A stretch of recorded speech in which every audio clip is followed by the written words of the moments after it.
오늘 이 호세아 세 번째 시간 호세아 3장은 보시는 바와 같이 겨우 5절.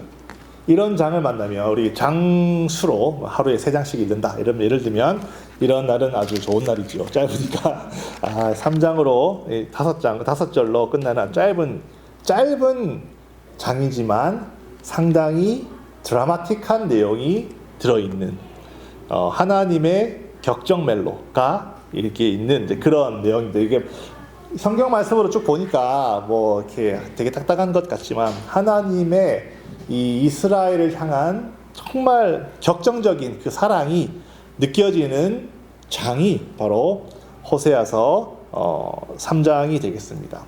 이 호세아서 3장은 이제 하나님의 이야기와 인간의 이야기가 같이 음악을 들어보면요, 소프라노가 있고 베이스가 이렇게 있듯이 화음으로 나오듯이 하나님의 이야기와 사람의 이야기가 이렇게 같이 나오면서 그 감동을 우리들에게 더해주고 있는데요.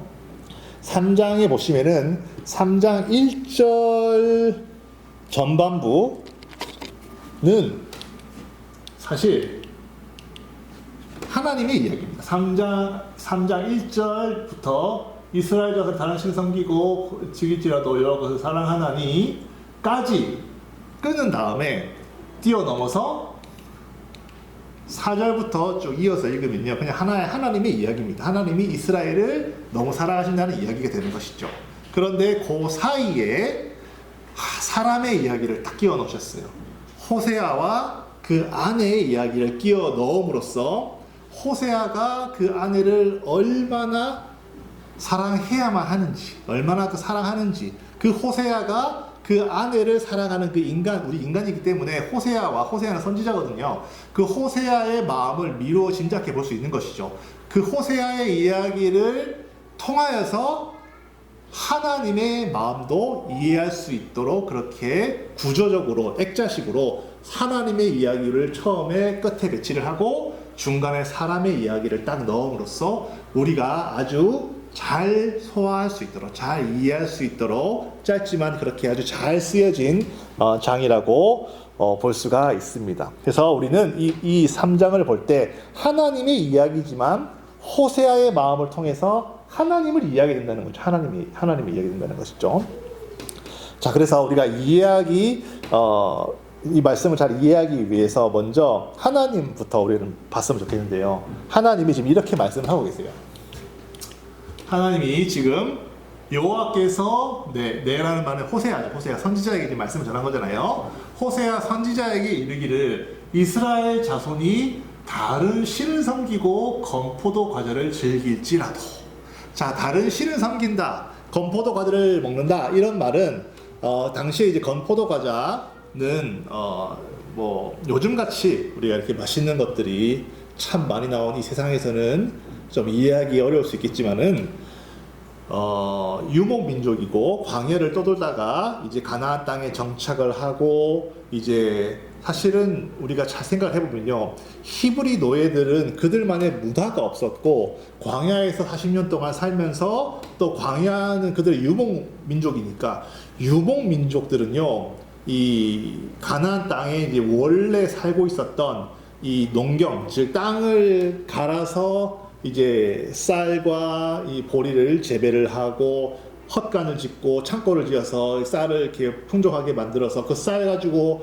먹다가 그 쌀과 뭐 밀 이런 걸로 먹다가 빵도 만들어 먹고 뭐 국수도 만들어 먹고 떡도 만들어 먹고, 그러다 보니까 떡에 색깔도 좀 넣고, 그렇게 떡을 색깔 좀 넣다 보니까 좀 달달하게 만들고, 하여튼 여러 가지 이런 문화들은 사실 농경 문화를 바탕으로 한 사람들이 역사적으로 보면요, 상당히 찬란하고 아름다운 이런 문명들을 만들어 왔어요. 메소포타미아 문명, 이집트 문명, 인더스 문명, 황하 문명 다 강을 끼고 거기서 농사를 지어가지고 다 쌀 생산하고 밀 생산하던 그런 사람들이 엄청난 이제 문명들을 만들어낸 거랑 같은 이치라 보시면 돼요. 그러니까 이 가나안 땅에 들어온 이 유목민족 히브리 사람들은 아름다운 문화가 없었고, 아름다운 문화가 없다라는 말은 먹을 만한 게 별로 없다는 거예요. 그러다가 가나안 땅에 딱 들어왔는데 세상에 건포도 떡이 있는 거예요. 여러분 포도 얼마나 달달하고 맛있습니까? 그 달달한 포도를 말려요. 그럼 더 달달하겠죠. 그걸 가지고 잘 섞어가지고 이렇게 그 당시에는 최고의 먹거리, 그 당시에 사람들이 만들어내는 최고의 먹거리는 그러면은 누구에게 제일 먼저 주겠어요? 신에게 바치다, 신에게. 그러니까 가나안에 있는 수많은 농경 신들에게 아주 맛있는 떡을 딱 바치니까 이 히브리 사람들이, 이스라엘 사람들이 먹어보더니 정신을 못 차리는 거죠. 그래가지고 그 떡을 먹기 위해서 그 신전을 가는 겁니다. 제사 지내고 나오는 그 떡이라도 좀 먹으려고, 건포도 떡을 좀 먹어보려고. 그러다 보니까 점차적으로 이제 하나님을 잊어버리게 되고, 떡 때문에. 저도 군대 있을 때요. 저는 그때 예수 안 믿었으니까. 종교 행사. 그러면 이제 소문이 납니다. 교회 가면 초코파이를 주는데 성당에 가면은 몽쉘통통을 준다. 이러면은 초코파이보다는 몽쉘통통인 거죠. 그래서 그거 먹으러 이제 가고, 오늘은 절에서 OS를 2개를 준다더라. 이러면 또 OS 2개 먹으러 이제 가는 거죠. 먹는 것 때문에 종교 활동이 확확 바뀌는 거예요. 종교 없는 사람들은 그런 거 아니겠어요?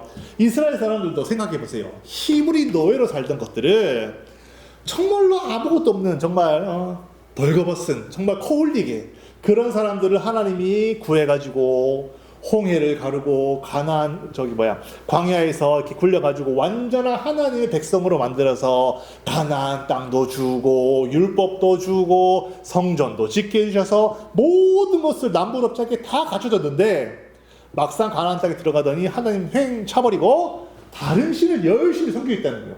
다른 신을 열심히 섬기는 다른 신이 그래도 능력 있고 뛰어나고 뭔가 흠모할 만한 게 있어서가 아니라, 신 자체가 흠모할 만한 게 있어서가 아니라 그 신을 섬기면 떨어지는 떡고물, 건포도떡이 맛있어서 신 가서 섬기고 하나님 잊어버리고 그러고 있다는 거예요. 그러고 있다는 거예요, 이스라엘 사람들이. 그런데도 불구하고 나는 그들을 사랑한다는 거예요.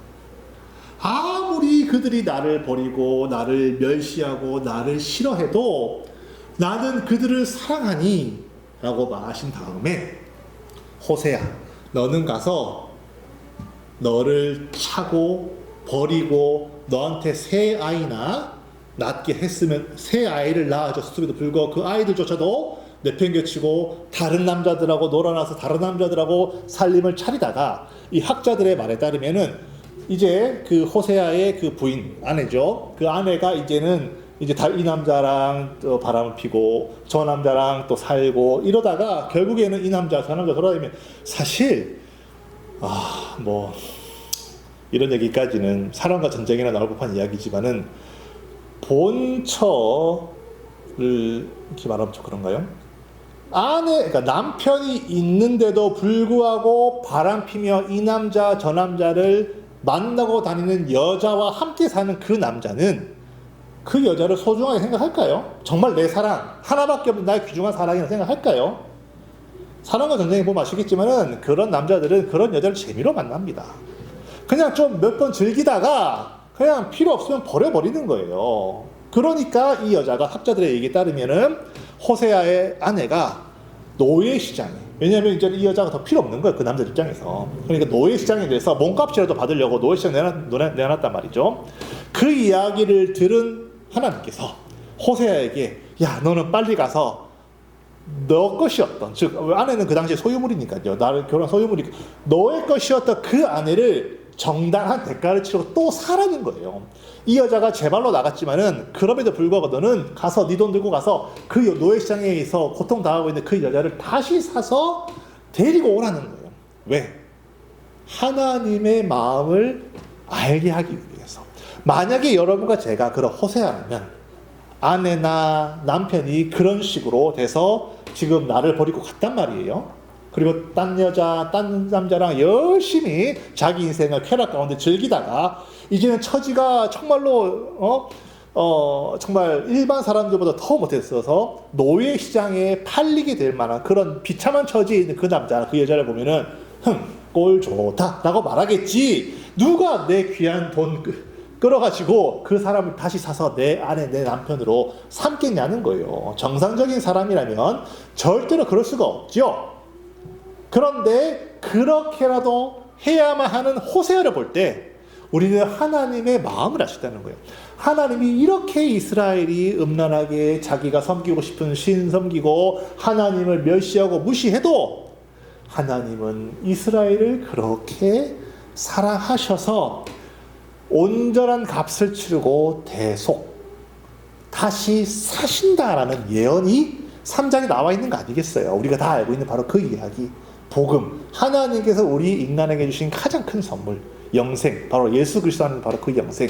하나님께서 이 호세아를 통해서 내가 할 일을 하나님께서 하실 일을 그렇게 보여주시고 계시면서 너희는 범죄할지라도 나는 너희를 끝까지 사랑하고 메시아를 보낼 것이라는 예언이 이 호세아의 이 행위에서 자세하게 나와 있다는 우리 하나씩 이제 본다면요.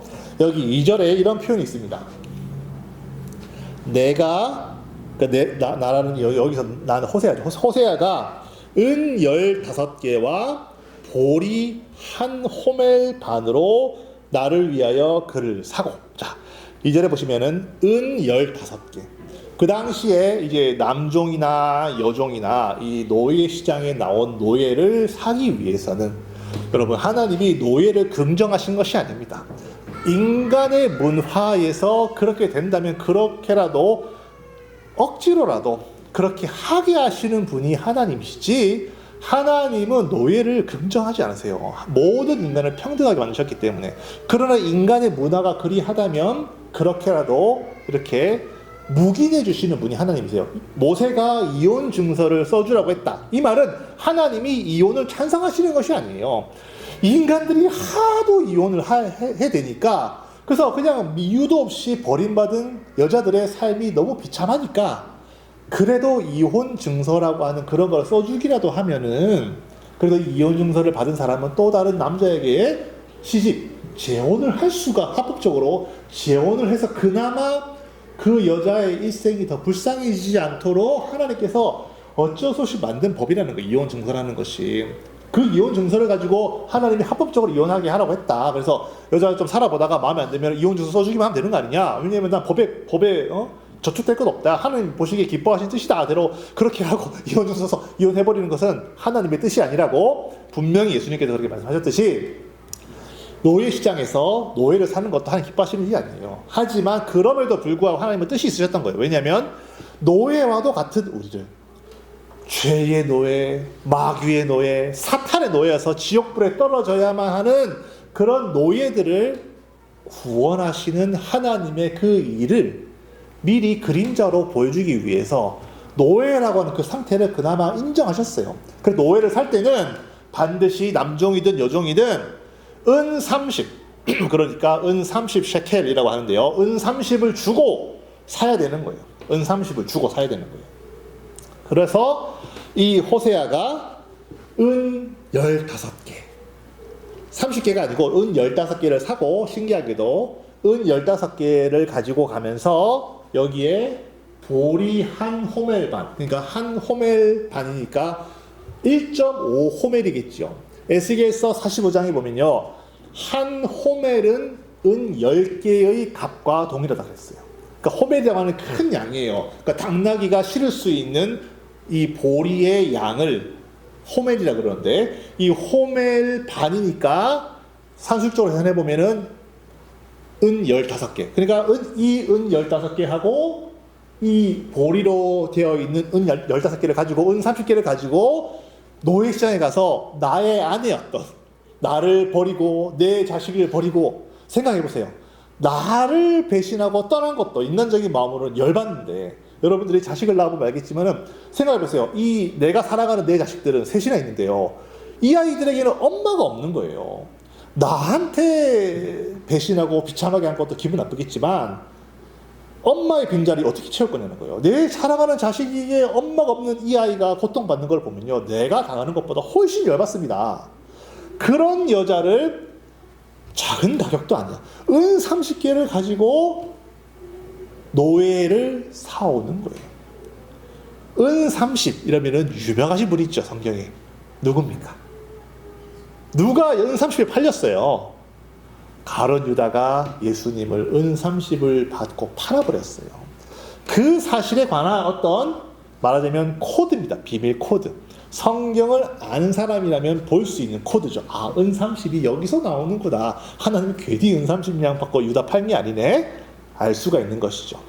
그래서 은30을 받고 대속이 이루어진다라는 예언을 이미 여기서 하고 있는 거예요. 그뿐만이 아니라 여기 보시면은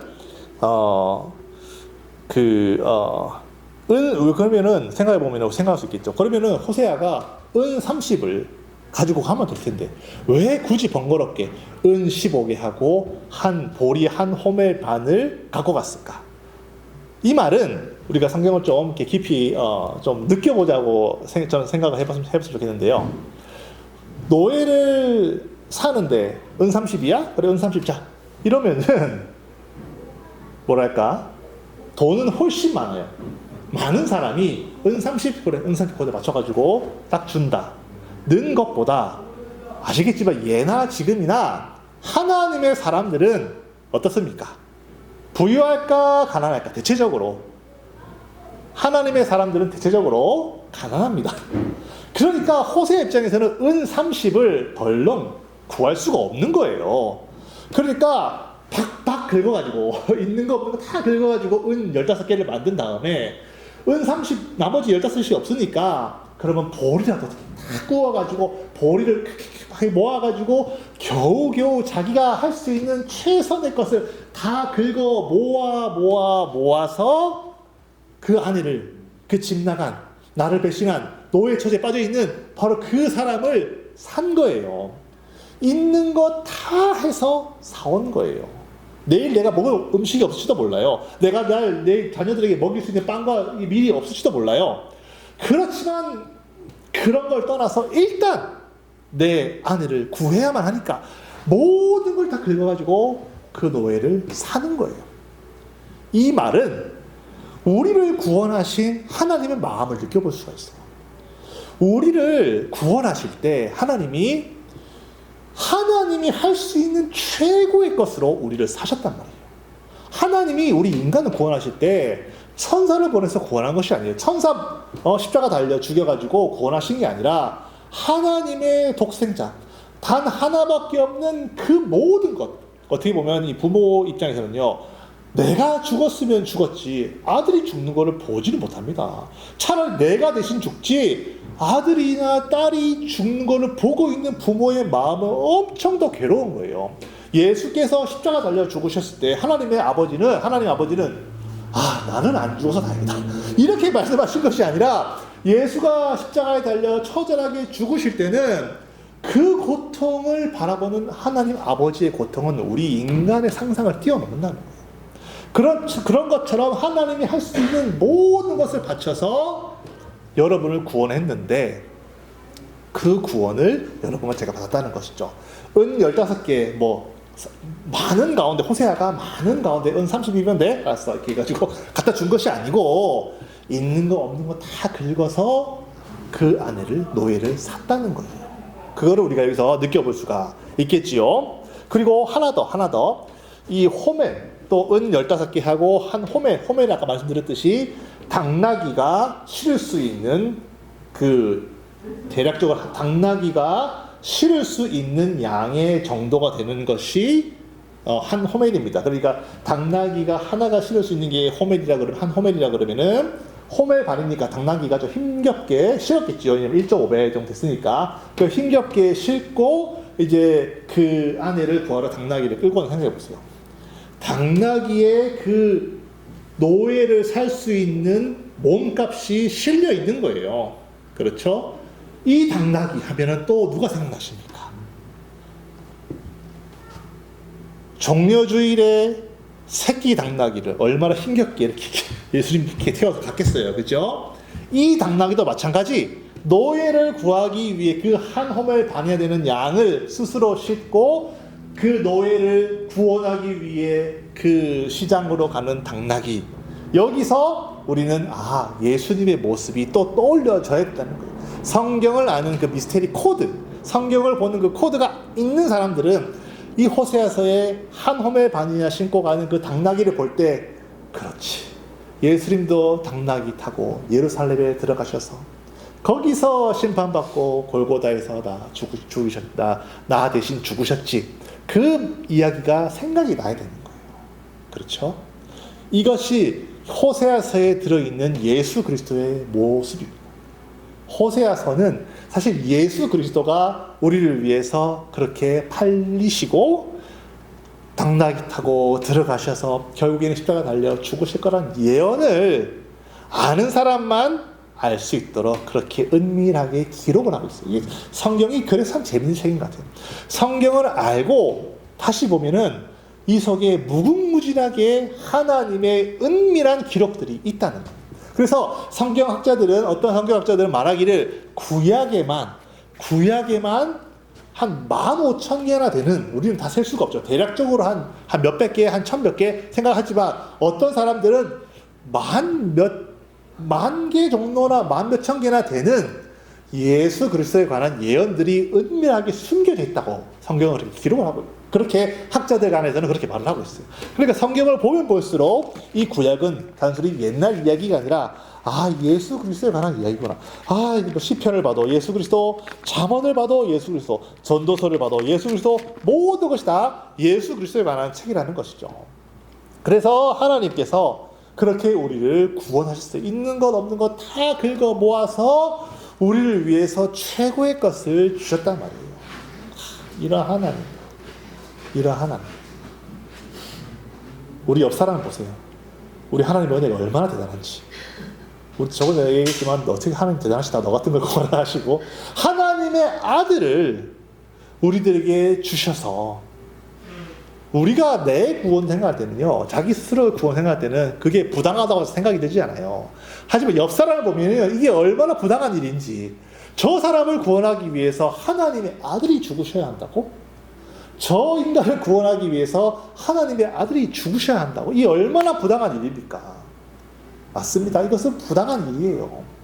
말도 안 되는 일이라는 건 말도 안 되는 일이에요. 그만큼 여러분과 제가 구원받은 일이, 예수 그리스도 하나님의 아들로 말미암아 구원받은 일이 부당하고 사실은 말이 안 되는 이야기예요. 절대로 있을 수가 없는 일이라는 거예요. 근데 그 있을 수 없는 일을 하나님이 하셨어요. 그것을 좀 이해해보라는 거예요, 우리가. 그래서 호세아에게 값을 주고 아들을 사라는 거예요. 얼마나 부당합니까? 우리가 호세아의 이야기니까 잘 감이 안 오시는 모양인데, 여러분들을 괴롭히고 때리고 뒤에서 이렇게 욕하고 뒤통수 치고 등 뒤에서 칼 꽂고 하는 그런 말도 안 되는 원수를 한번 떠올려 보세요. 그 원수를 하나님이 사랑하셨어요. 말이 됩니까? 이거는 부당한 명령입니다. 아니, 하나님, 저 인간이 나한테 한번 생각해 보세요. 저 인간 사랑할 가치가 없어요. 저 인간 용서할 가치가 없어. 말도 안 돼요. 말도 안 됩니다. 말도 안 돼요. 그 말도 안 되는 일을 하나님이 나에게 하시다니까. 그러니까 하나님이 저 원수를 사랑하라, 저 사람을 용서하라, 저 사람을 화해하라, 하나님이 그렇게 말씀하시는 거예요. 하나님이 먼저 여러분과 저에게 하나님의 아들을 죽여서 여러분과 저를 구원했으니까. 그거를 이해하는 만큼 우리의 원수와, 저도 살아보니까 저 싫어하는 사람 많이 생겼어요. 저는 이렇게 착하게 생겼지만 싫어하는 사람 꽤 있습니다. 마음속에 품고 지금도 꿈에도 많이 나타나고 막 그런 사람도 있어요. 하지만 어떡하겠어요? 하나님을 말씀대로 내가 그들을 용서까지는 할 수 있겠어요. 하지만 하나님은 용서하기 원하시는 것이 아니라 화해하기를 원하세요. 여러분, 용서와 화해는 좀 뉘앙스가 다릅니다. 용서는 그냥 내 편에서 그래 용서한다, 이 정도까지는 누구라도 할 수 있어요. 하지만 화해는 관계가 회복되는 거거든요. 관계가 다시 예전처럼 좋아지는 거거든요. 여러분, 용서를 해도 화해하기 어렵지 않으세요? 화해는 더 어려운 것이에요. 그런데 하나님은 원수를 사랑하라는 것은 그냥 용서하라 정도가 아니라 화해하라, 사화하라, 즉 다시금 관계를 회복하라는 정도까지 사실은 하나님이 우리에게 요구하십니다. 근데 알아요, 그 부당한 요구입니다. 부당한 요구. 내가 보기에도 사실 누가 보더라도 부당한 요구입니다. 저 사람이 나한테 잘못을 싹싹 빌고 미안하다고 해야 될 것 같은데 그렇게도 안 하는데 용서. 그래 좋아. 하나님 좋습니다. 그래도 내가 어느 정도는 내 용서까지 하겠어요. 하지만 화해는 못해. 저 사람하고 아예 그전 과거의 모든 일들이 다 없었던 것처럼 생각하고 다시 친하게 지내는 거, 전 싫어요. 그러기는 불가능합니다. 왜냐하면 부당한 명령이 이걸 할 수 없는 거예요. 그 할 수 없는 일을 하나님은 하셨기 때문에 이제는 우리가 그 사랑을 이해하는 만큼만 우리가 할 수 있겠죠. 그러니까 우리가 해야 될 일은 사화, 즉 화해, 용서하기 전에 먼저 하나님이 나를 얼만큼 사랑하셔서 이런 말도 안 되는 일을 하셨는가를 먼저 깨닫는 것이 사실은 우선입니다. 하나님이 당신의 아들을 죽여서 그 인간들을 구원하신 것은 참 말이 안 됩니다. 제가 봐도 말이 안 돼요. 이거는 말도 안 되는 일입니다. 하지만 이 우주가 생기는 것만큼이나 말도 안 되는 거예요. 하지만 하나님이 그렇게 하셨다는 거예요. 그렇게 하셔서 3절에 호세아가 계속 말씀하시는데요. 이렇게 말하세요. 그에게 이르기를 그라는 말은 자기 아내, 자기가 이제 노예값을 치르고 다시 데리고 온 그 아내에게 말하기를 너는 많은 날 동안 나와 함께 지내고 음행하지 말며 다른 남자를 따르지 말라 까지만 하면 좀 성경을 우리가 잘못 이해할 수 있겠지만 그 뒤에 보세요. 나도 너에게 그래야겠다. 보세요. 지금 이 호세아가 이런 말을 꺼낼 입장은 아니에요. 왜냐면 호세아는 잘못한 게 하나도 없어요. 호세아는 그냥 하나님이 결혼하라 그래가지고 저 음란한 여자랑 결혼했을 뿐이고, 이 여자가 또 애들 셋이나 갖고 또 지 멋대로 나와가지고 이 남자 저 남자 만나고 하다가 자기에게 정신적인 피해, 육체적인 피해, 명예도 피해, 그리고 자기 자녀에게도 피해, 금전적인 피해까지 온전한 피해만 입힌 이 여자를 샀으면, 그 노예 시장에서 내가 노예로 샀으면 내 마음대로 부려먹고 내 마음대로 사용하다가 내 마음대로 죽여도 하는 건 노예인 거예요. 하지만 하나님은 그에게 그렇게 하라고 하지 않고 이런 거 하지 마라. 나도 너한테 젠틀하게 하겠다는 거예요. 이 말이 사실 이게 성경에 옛말로 쓰여져 있으니까 사실 말이 좀 잘 와닿지 않지만, 너는 많은 날 동안 나와 함께 지내고 은행하지 말며 다른 남자 따르지 말라, 이 말은요, 우리 요즘 언어로 다시 표현하면 이렇게 표현하셨어요. 너는 너의 그 검은 머리가 하얀 팥뿌리가 될 때까지, 기쁠 때나 슬플 때나, 건강할 때나 건강하지 않을 때나, 잘 나갈 때나 잘 나가지 않을 때나 변함없이 너는 나만 사랑하고, 너는 나만 바라보고, 너는 나만, 우리 둘만 서로 소중하게 생각하고 살아야 한다라고 얘기를 하는 거예요. 어디서 들어본 말 아닙니까? 검은 머리가 팥뿌리 될 때까지, 기쁠 때나 슬플 때나 서로 사랑하고 서로 존중하고 서로 아끼며 서로 배반하지 않고 서로만 바라보고 살 것을 서약합니까? 예. 그렇게 신랑과 신부들이 서약들을 참 많이 하죠. 지금 이 말은 많은 날 동안이라는 말은 검은 머리가, 그 당시 모르겠어요. 히브리 사람들이 검은 머리는 모르지만 검은 머리가 팥뿌리가 될 때까지, 즉 오랜 기간 동안 검은 머리가 팥뿌리 될 때까지 서로 바라보고 서로 사랑하고 서로 소중하는 결혼의 서약입니다. 다시 사와가지고 너는 다시 나와 다시 결혼하자는 거예요. 오늘부터 다시 우리는 1인, 오늘부터 우리 다시 새로 시작. 오늘 뭐 과거는 다 잊어버리고 이제부터라도 죽는 날까지 서로만 바라보고 서로만 위하고 서로만 생각해서 서로만 사랑합시다. 알겠죠? 라고 말하는 거예요. 결혼 서약입니다. 서약. 호세아가 왜 그래야 됩니까? 호세아는 이럴 이유가 없어요. 하지만 하나님이 호세아를 통해서, 하나님이 여러분과 저에게 그 전까지는 너는 이방인이었다, 그 전까지 너는 나와 상관없는 자였다, 그 전까지 너와 아무 상관없는 자였지만 이제는 내가 너를 사랑하고 이제는 내가 너를 신부로 삼겠다. 그러니 이제는 다른 남자 바라보지 말고, 다른 신 섬기지 말고, 건포도떡 준다고 저 가서 막 먹지 말고, 다른 뭐 어떤 것 때문에 이익이나 너의 어떤 삶의 어떤 그런 것들 때문에 너의 하나님, 너를 구원하시고 너를 사랑하시는 그 사람을 팔아먹지 말고, 이용해 먹지 말고, 교회 아니든 교회 밖이든 하나님 이용해서 장사하고 하나님 이용해서 자기 이득 취하는 사람들이 얼마나 많이 있습니까? 하나님을 팔아서 신의 이름으로 자기가 배부르고 자기 명예 높이고 자기가 좋은 집 사고 하는 사람들이 얼마나 많냐는 거예요. 하나님 이용하지 말라는 거죠. 하나님을 이용해서 내배치우지 말라. 십자군 전쟁이 왜 일어났습니까? 신의 이름으로 신이 저 땅을 원하십니다. 신이 저 땅을 원하긴 왜 원해요? 신이 예루살렘 땅을 왜 원해? 다 자기 배불리려고. 교황이 다 자기 권력 넓히려고. 동로마 제국 자기가 차지하려고. 다 그렇게 해서 신이 원하신다. 가가지고 다 죽고 말이야. 그렇게 된 거 아니겠어요?